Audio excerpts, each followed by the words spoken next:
El 11 de noviembre de 1918 terminó la Gran Guerra, trayendo consigo radicales cambios en Europa y todo el mundo. Los imperios alemán, ruso, austrohúngaro y otomano dejaron de existir. Por otra parte, Japón y Estados Unidos se vuelven países relevantes en el contexto internacional, este último convirtiéndose en el principal acreedor de los países europeos. Durante las siguientes 2 décadas se producirían cambios políticos, sociales y culturales, pero nadie sería capaz de predecir que muchos de estos cambios conllevarían a un conflicto que superaría a la Gran Guerra.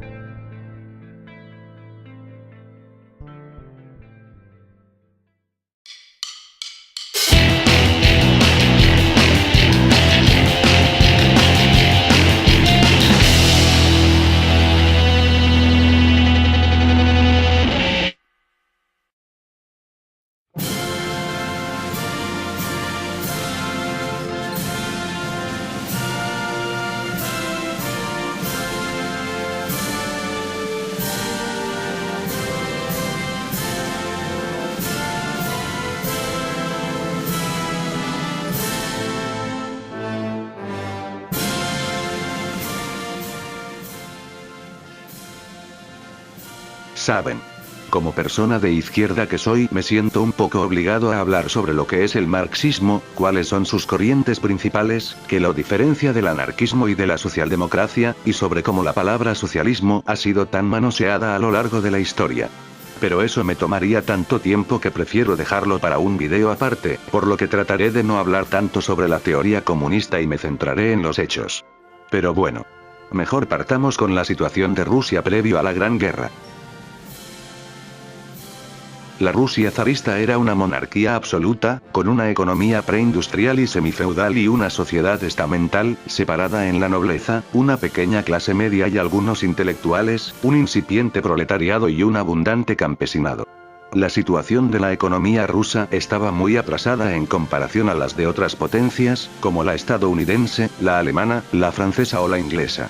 La dinastía Romanov ya iba para los 3 siglos gobernando con puño de hierro, lo que empezó a ser un problema, ya que cosas como la abolición de la servidumbre hecha por el zar Alejandro II en 1861, los incipientes centros industriales y el inicio de la escolarización hicieron que la clase trabajadora adquiriera una orientación revolucionaria y que el antiguo sistema de castas fuera cada vez más cuestionado, causando que los intentos de revueltas se volvieran algo habitual, obviamente colisionando con la ojrana, policía secreta del zar de turno.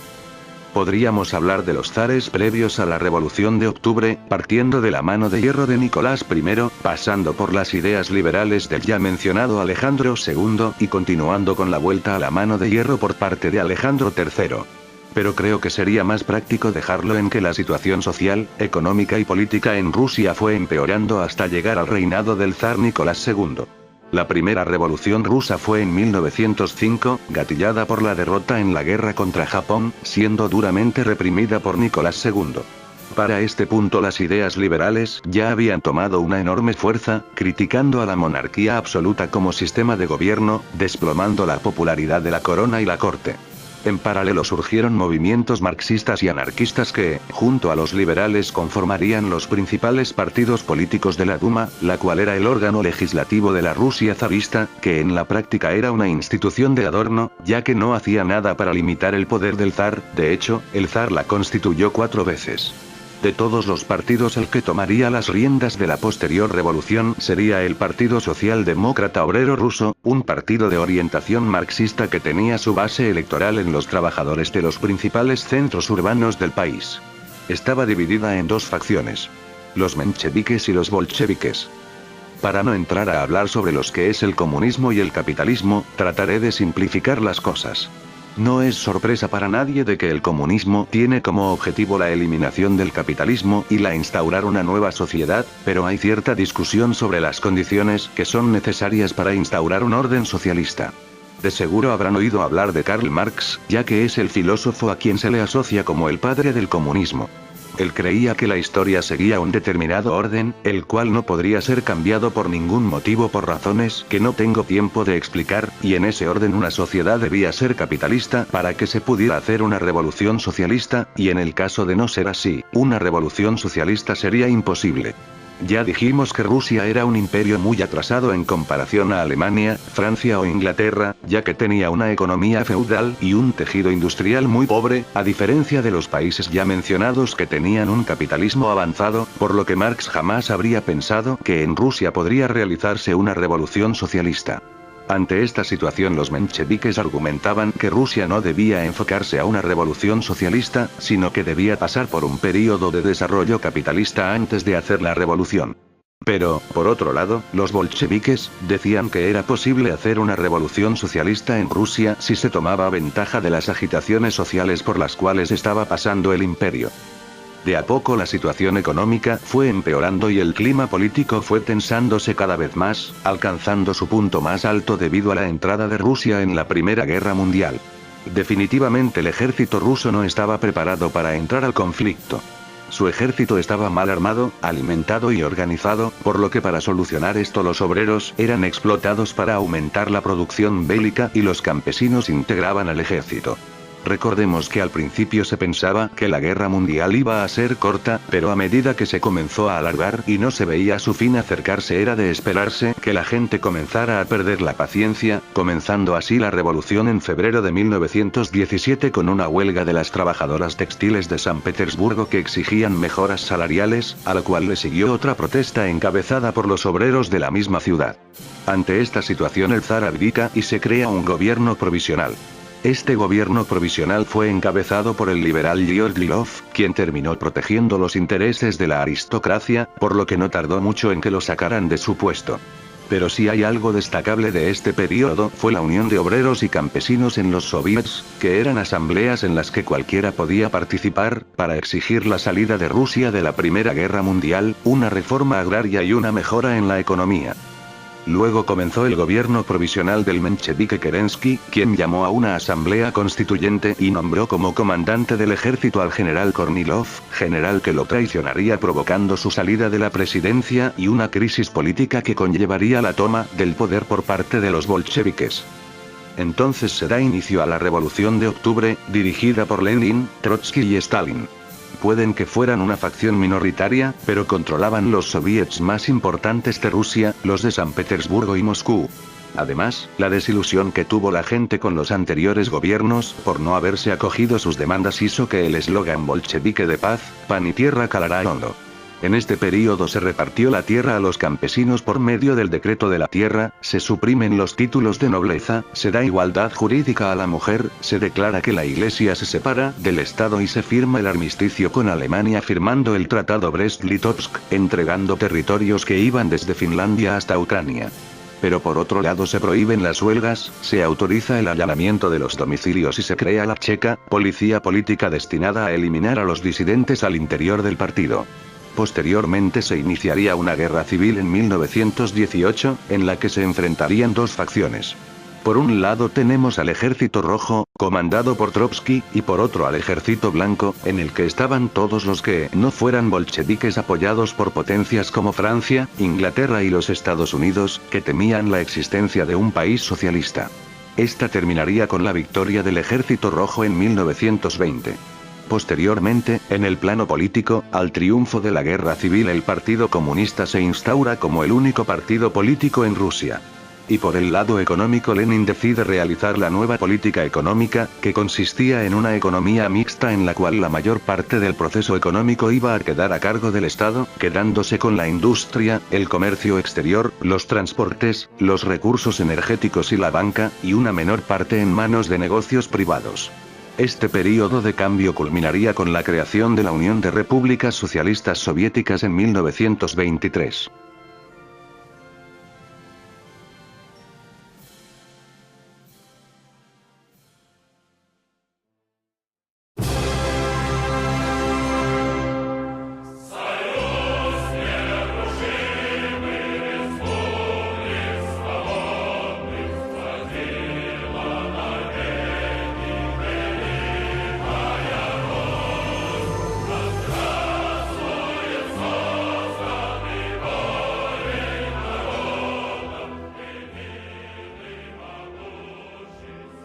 La URSS estaba conformada por 15 repúblicas. El único partido existente era el Partido Comunista Ruso y el Estado estaba dividido en 3 poderes. El Congreso de los Soviets, órgano legislativo, donde se representaban todos los soviets de la Unión Soviética, pero este fue perdiendo poder y para el año 1936 fue reemplazado por el Comité Central o Soviet Supremo, que vendría siendo el Parlamento, el cual escogía al Presidium, autoridad del Poder Ejecutivo. También se instaura la Internacional Comunista. Una reunión de carácter anual que con representantes de todos los partidos comunistas del mundo para planificar la expansión del socialismo más allá de la Unión Soviética. Pero un año después de la creación de la Unión Soviética, y de forma totalmente anticlimática por cierto, Lenin muere, comenzando una disputa por el poder entre Trotsky y Stalin. Este último se haría con el poder, obligando a Trotsky a huir de la Unión Soviética. Trotsky sería asesinado por un agente de la KGB el 21 de agosto de 1940 en México. Stalin comenzó un gobierno autocrático con características económicas, políticas, sociales y culturales que conformarían un modelo político llamado stalinismo. Pero primero tuvo que lidiar con la separación del Partido Comunista posterior a la muerte de Lenin, por lo que se produce la deportación de todos los integrantes del partido que no estuvieran de acuerdo con su visión del socialismo. Se fueron reduciendo gradualmente las libertades de la población, como las de tránsito, información, reunión y opinión, y para hacer cumplir estas restricciones la población fue vigilada y reprimida por la KGB, sucesora de la Checa. Por otra parte, en el plano económico, se dio comienzo a los planes quinquenales, que eran la planificación de la economía nacional por períodos de 5 años, comenzando un desarrollo de la industria pesada, como los ferrocarriles, las siderúrgicas, la construcción de represas y la refinación de petróleo. Durante la década de los 30 la Unión Soviética se había transformado en una potencia económica de primer nivel, creando una población industrial y urbana, disminuyendo el analfabetismo y dando prestigio al socialismo, pero el precio fue demasiado alto.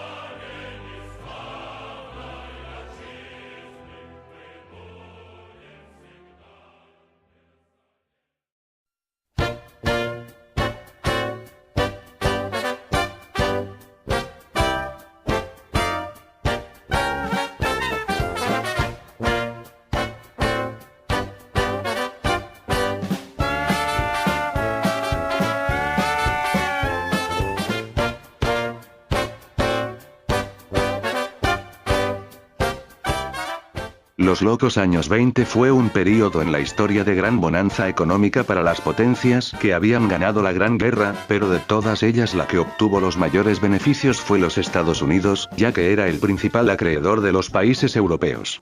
Durante este período surgieron grandes movimientos culturales, como el jazz, el charleston y el tango. Se produce la emancipación de la mujer, pudiendo integrarse al mundo laboral, consiguiendo igualdad política y comenzando a ocupar pelo y falda corta. Se masifican medios de comunicación como las revistas, la radio y el cine. La clase media se consolida y asciende económica y políticamente. Y por último se masifica el consumo de crédito. Pero no todo era alegría y felicidad, ya que la violencia y el crimen organizado habían crecido como nunca debido al desarrollo de la ley seca, ley que prohibía las bebidas alcohólicas. Por otro lado, la bonanza no era igual en todos los Estados Unidos, ya que los campesinos no tenían fuentes laborales. Y peor para ti si eras negro, ya que ibas a tener que hacer los trabajos peor pagados y, además, cuidarte del recién formado Ku Klux Klan. Durante la década de los años 20 tanto las empresas como los individuos se financiaban a través del crédito. Se endeudaban para poder invertir en nuevos negocios o para satisfacer sus necesidades respectivamente. Debido a esto la gente compraba cada vez más, y los vendedores aprovechaban esto para aumentar el precio de sus productos y así poder ganar más dinero. Esto último incentivó la especulación, que es la compra de bienes para poder revenderlos en un futuro, esperando que el precio haya subido para entonces. Como los precios no paraban de subir, la gente especulaba cada vez más, lo que hinchó aún más los precios, lo que a su vez causaba que se produjera cada vez más bienes y servicios. Esto último permitía que las empresas contrataran más gente y así ésta pudiera comprar más bienes y servicios, reforzando todo lo dicho anteriormente. La especulación también afectó a las acciones de las empresas. Las acciones son una empresa que es puesta a la venta para que éstas consigan financiamiento. El poseer acciones te da derecho a dos cosas. Una es obtener una parte de las ganancias de la empresa equivalente al porcentaje de la empresa que tú poseas, y la otra es el poder revender la acción cuando lo estimes conveniente. Además, si posees más de la mitad de las acciones pasas a ser el dueño de la compañía. Como las empresas vendían cada vez más, los empresarios aprovecharon de subir el precio de sus acciones, lo que les permitía obtener cada vez más financiamiento, ayudando a producir más productos, aumentar los precios, contratar más gente, etc. Como las acciones de las empresas subían, la gente comenzó a comprar acciones con el puro fin de revenderlas a un precio mayor. Los precios eran tan altos que se comenzaron a generar burbujas especulativas, o sea, que los precios que la gente paga por los bienes no corresponden con el precio real de los productos, siendo considerablemente más altos. Y todas las burbujas se rompen tarde o temprano. Llegó el punto en el que se produjeron tantos bienes y servicios que no era posible para la gente comprarlos todos, lo que ocasionó que las empresas no pudieran recuperar sus inversiones, comenzaron a tener pérdidas y sus empresas pierdan valor. Para reducir sus pérdidas, las empresas redujeron sus gastos disminuyendo su producción y despidiendo trabajadores, y las que no pudieron reducir sus gastos lo suficiente quebraron. Entonces, el jueves 24 de octubre de 1929 en la Bolsa de Nueva York, al ver que las empresas comenzaban a perder dinero, las acciones comenzaron a devaluarse, lo que ocasionó que aquellos que poseían acciones en empresas comenzaran a venderlas para que la reventa les diera las menores pérdidas posibles. Como nadie quería acciones cuyo precio no subiera posteriormente, estas se devaluaron aún más, lo que ocasiona una reducción aún mayor de los ingresos de las empresas, aumentando los esfuerzos de las empresas para reducir sus gastos, lo que incrementó aún más la reducción de la producción y los despidos. La gente se comenzó a quedar sin trabajo, por lo que ya no tiene dinero para comprar más bienes y servicios, lo que conlleva a que las empresas comiencen a tener más pérdidas, haciendo que las empresas tengan menos ingresos y deban reducir aún más sus gastos, lo que ocasiona que se despida a más gente, repitiéndose este proceso una y otra vez. Como la gente ya no puede comprar más cosas, las inversiones se reducen cada vez más, por lo que la gente no encuentra nuevos empleos, ocasionando que este proceso no pare.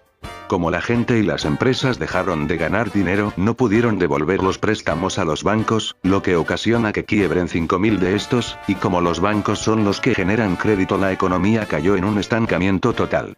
Recordemos que los Estados Unidos era el principal prestamista de los países europeos, por lo que la crisis no tarda en hacerse mundial. Por otro lado, la producción de bienes y servicios en los Estados Unidos se redujo en un 38%, el desempleo se disparó y esto, a su vez, generó un fuerte impacto psicológico en la gente, la cual se sentía inútil y desamparada al no tener un trabajo y no poder llevar comida a sus casas. Ante la búsqueda de una solución, se libró uno de los debates intelectuales más importantes de la historia. De hecho, fue tan importante que hoy en día se ve como el debate que definió el pensamiento económico hasta nuestros días. Y por esa misma razón que, con la crisis del 2008, las ideas de las partes implicadas en este debate son analizadas con más interés que nunca, tanto así, que llegaron a convertirse en un fenómeno de Internet con millones de visitas en YouTube. We've been going back and forth for a century. I want to steer markets. I want them set free. There's a boom and bust cycle and good reason to fear it. Play low interest rates. No, it's the animal spirits. John Maynard Keynes wrote the book on modern math. Por un lado tenemos al inglés John Maynard Keynes, quien defendía una política económica basada en los estímulos a la demanda, o sea, incentivar a la gente a que gastara su dinero. ¿Por qué? Bueno, nadie quería invertir, ya que, como se habían perdido muchos empleos, la gente no tenía suficiente dinero para comprar, por lo tanto lo más seguro sería que las inversiones que realizaran tuvieran pérdidas.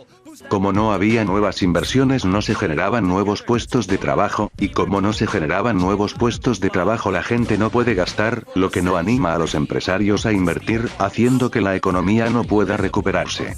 Pero no solo hacía falta generar condiciones para que los negocios generaran ganancias. Keynes postulaba que los negocios se guiaban por los espíritus animales, que son las emociones y conductas que influyen en el comportamiento humano. No solo debían haber condiciones materiales para que las inversiones pudieran generar ganancias para que la gente se animara a emprender negocios, sino que también había que generar un clima de optimismo para que la gente se atreviera a sacar el dinero de sus bolsillos, y el crack había creado un clima de desconfianza y un sentimiento de inutilidad en las personas. Había que generar la sensación de que las cosas estaban yendo bien. Por lo tanto, si el empleo no lo iban a generar las empresas, los tendría que crear el Estado a través de la inversión pública. También habría que darle la confianza a la gente para que comenzara a gastar su dinero, por lo que habría que dar prestaciones sociales que garantizaran el acceso de bienes y servicios básicos a la gente aunque no tuvieran trabajo. Por otro lado, había que establecer regulaciones en la economía para que los empresarios no volvieran a caer en una euforia especulativa y no surgieran nuevas burbujas. Desde una perspectiva keynesiana podríamos decir que la economía era como el motor de un auto, y ésta se había parado por falta de gasolina, por lo que había que hacer que el dinero fluyera para echar a la economía a andar de nuevo. En resumen, la discreción y la intervención estatal eran la solución a los problemas.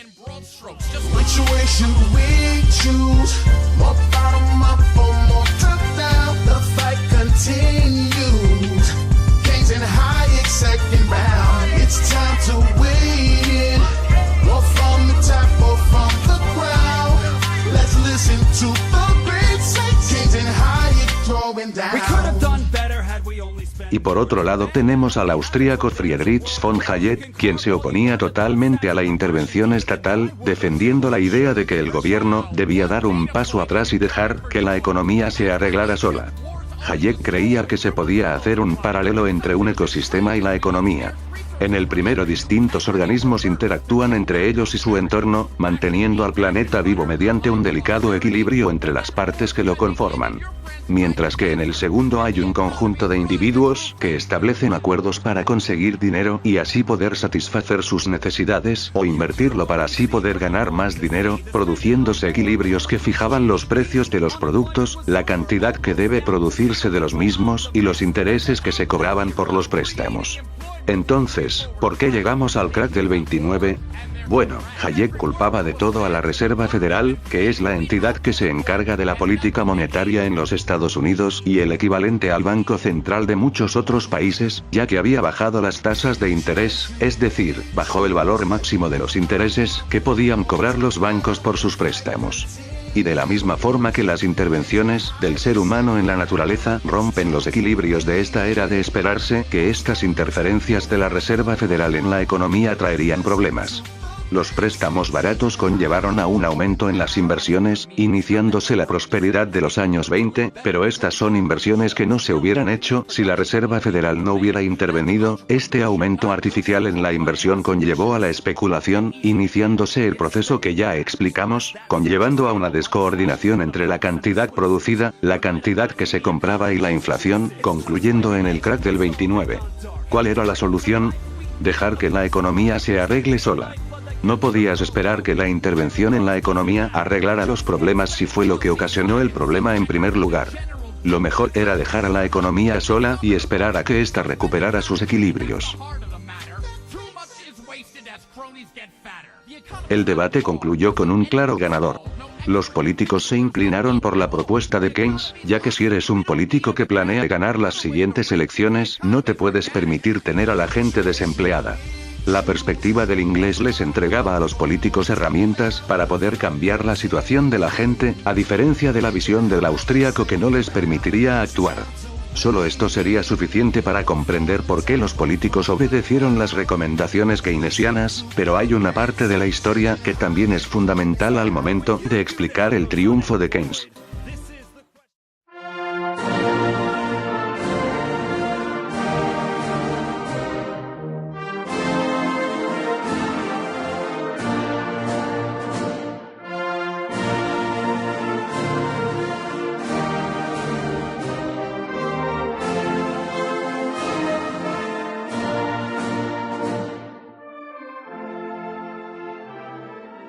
Recordemos que estamos en los años 30, en el otro lado del mundo el líder soviético Stalin estaba llevando a cabo los planes quinquenales, creando un crecimiento económico y niveles de bienestar social que impresionaban a todo el mundo, cosa que hizo pensar a muchos trabajadores que la Unión Soviética era un modelo a seguir para poder cambiar su situación. Además, la crisis económicas hicieron que la gente comenzara a unirse a organizaciones que defendieran sus intereses, como la Federación Americana del Trabajo y el Congreso de Organizaciones Industriales, y comenzaran a militar en el Partido Socialista de América y el Partido Comunista de los Estados Unidos, el cual era el segundo partido comunista más grande del mundo después del Partido Comunista de la Unión Soviética. Los políticos necesitaban hacer algo para evitar que la opinión pública se mostrara favorable a una revolución como la que se había hecho en Rusia, y el economista inglés les dio la solución.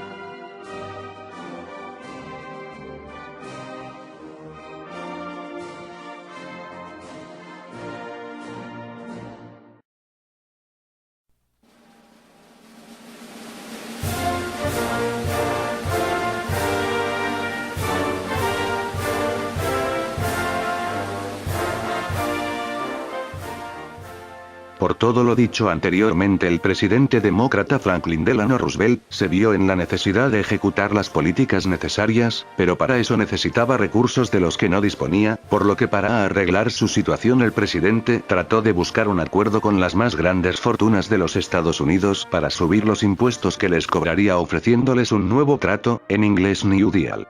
El trato consistía en que si las grandes fortunas no se oponían a que les aumentaran drásticamente los impuestos, él invertiría ese dinero para apoyar a la gente y así evitar una revolución, y que pensaran muy bien si se negaban a aceptar el trato, ya que si él los iba a dejar con poco con las alzas de los impuestos, los comunistas los obligarían a aceptar un trato muy distinto, un trato en el cual lo perderían todo.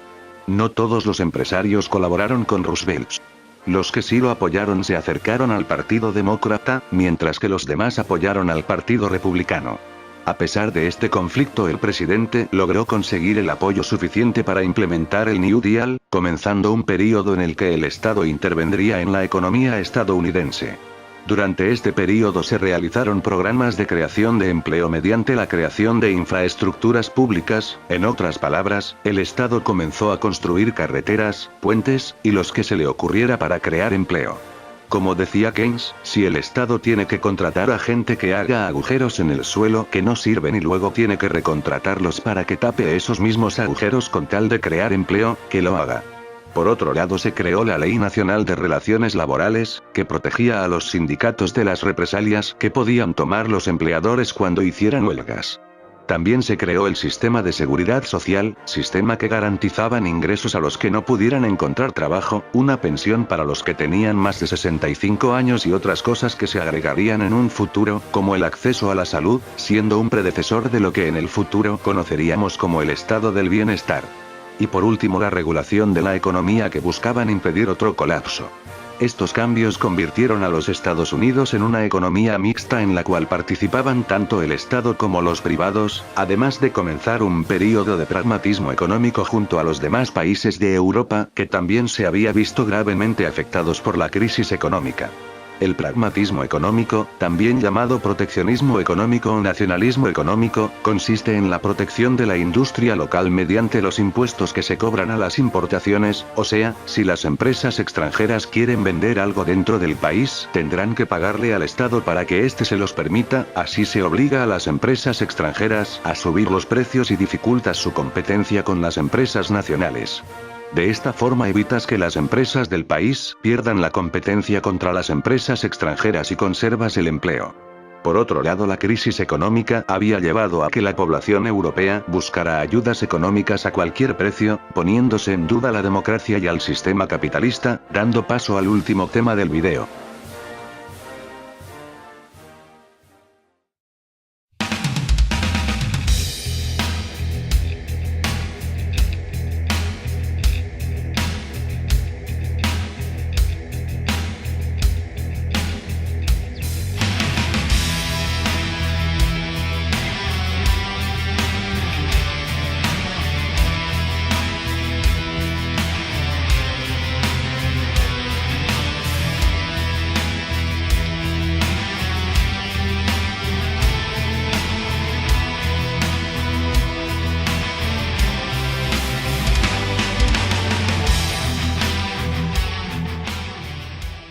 Hablar del fascismo es difícil, ya que no tiene una estructura clara. Pero podemos decir que es un orden en el que el bien público está sobre el bien privado, en el que el individuo está al servicio del Estado. Como veremos después, que surge gracias a factores como las crisis sociales y nacionales, conflictos sociales, desorden de las comunidades obreras, sentimientos de inseguridad general, descontento contra la situación económica y política y falta de sólidas tradiciones democráticas. También es antiliberal, antiparlamentario y antimarxista, ejerce un absoluto control de la prensa, la enseñanza y los sindicatos, y se interesa en la creación de un hombre nuevo, por lo que se preocupa de educar a los niños y jóvenes. Por ellos se define como una ideología totalitaria, que trata de eliminar a los opositores políticos utilizando una policía secreta y propaganda. Después de la Primera Guerra Mundial, Italia pasó por un período de inestabilidad económica, política y social, en el cual surgió un descontento con el gobierno del rey Víctor Manuel III, aparte de un fuerte sentimiento de insatisfacción en la sociedad italiana por las pocas ventajas obtenidas del Tratado de Versalles. En este escenario, un veterano de la Gran Guerra llamado Benito Mussolini fundó en Milán la Faccia di Combattimento, en español la Unión de Antiguos Combatientes, que tenía como fin eliminar la influencia marxista en Italia, culpándolos de este descalabro social. Esta postura antimarxista le dio una buena reputación entre industriales y terratenientes. Posteriormente este grupo se convertiría en el Partido Nacional Fascista, creando de manera paralela a las Camisas Negras, una agrupación paramilitar que tenía la función de ser un instrumento de acción violenta del partido, teniendo muchos enfrentamientos con los opositores al partido, en especial socialistas y comunistas. El partido de Mussolini comenzó a tener una gran aceptación en el norte de Italia, obteniendo 38 miembros en la Cámara de Representantes, entre ellos al mismo Mussolini representando a Milán. Para 1922 Mussolini encabeza un golpe de estado mandando a Roma 50.000 camisas negras, obligando al rey a nombrar a Mussolini como el primer ministro, y este se nombra a sí mismo como el duce, que vendría siendo el líder, el conductor o el caudillo, estableciéndose una dictadura fascista y legalizando todos los partidos que no fueran el Partido Nacional Fascista, iniciándose la persecución de los disidentes políticos, y un sistema económico corporativista, en el cual la economía se dividía en 22 áreas mayores, cada una manejada por una corporación conformada por el Estado, los empresarios y los trabajadores, entre los cuales se decidían las condiciones de trabajo, los sueldos, los precios, etc.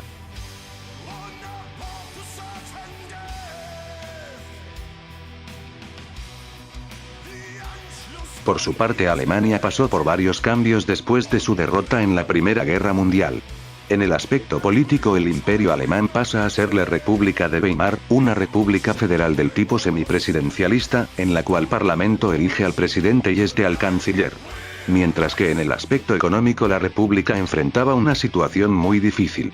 Para empezar, la economía alemana había sido muy afectada por la Gran Guerra, pero esto empeoró con el Tratado de Versalles, con el cual las potencias ganadoras de la Gran Guerra obligaban a Alemania a pagarles las indemnizaciones de la guerra, razón por la cual el tratado fue visto como un desquite de los vencedores sobre los alemanes. Como un intento de pagar sus deudas, el gobierno imprimió dinero, lo cual causó que se disparara la inflación, o sea, que el precio de los bienes aumenta.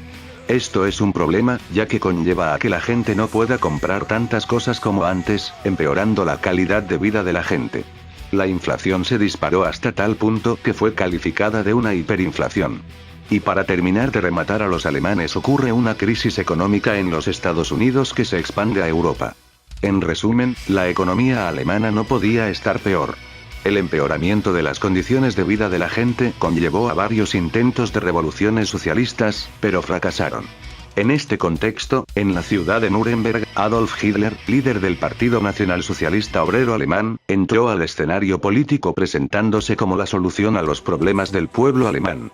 El partido nazi, fundado en Nuremberg, tenía mucha influencia del fascismo, pero, a diferencia de este, tenía una teoría e ideología más estructurada, apoyándose en el racismo, el nacionalismo, el totalitarismo, el anticapitalismo y el anticomunismo. Para el partido, la historia de la humanidad es una lucha entre razas y esta debía terminar con la victoria de la raza aria sobre las demás a través de la eliminación de estas, haciendo especial énfasis en los judíos. En base a lo anterior se crearían las leyes de Nuremberg, un conjunto de leyes racistas y antisemitas que buscaban la discriminación y persecución de los judíos. También tenían a agrupación paramilitar llamada las camisas pardas, que serían la versión nazi de las camisas negras de Mussolini. Y por último postulaban la superioridad de Alemania sobre las otras naciones, situándose a la cabeza del mundo civilizado en contra de las democracias liberales y la Unión Soviética, surgiendo la idea del Tercer Reich alemán, que vendría siendo el Tercer Imperio alemán.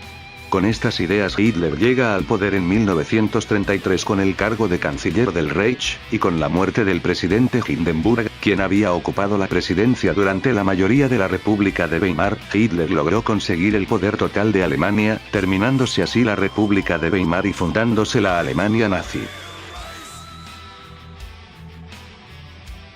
Tan solo unos pocos años después, comenzarían a sonar los primeros disparos de la Segunda Guerra Mundial.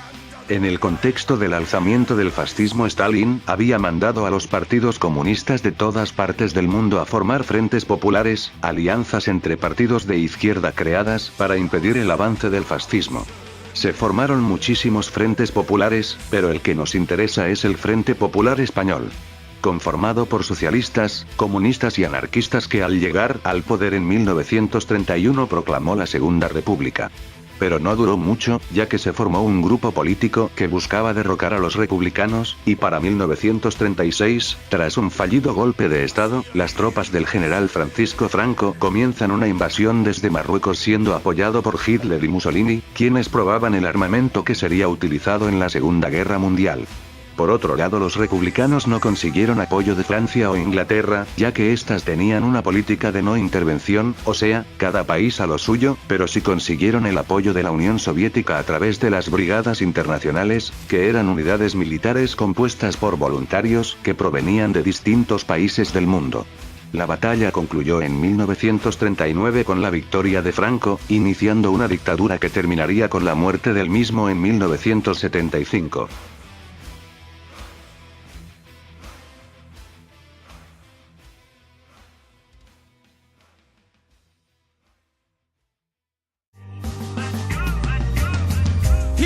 Peace out, great recession, thanks to me. As you see, we're not in a depression. Recovery, destiny, if you follow my lesson. Lord Keynes, here I come, line up for the procession. We brought out the shovels and we're still in a ditch and still digging.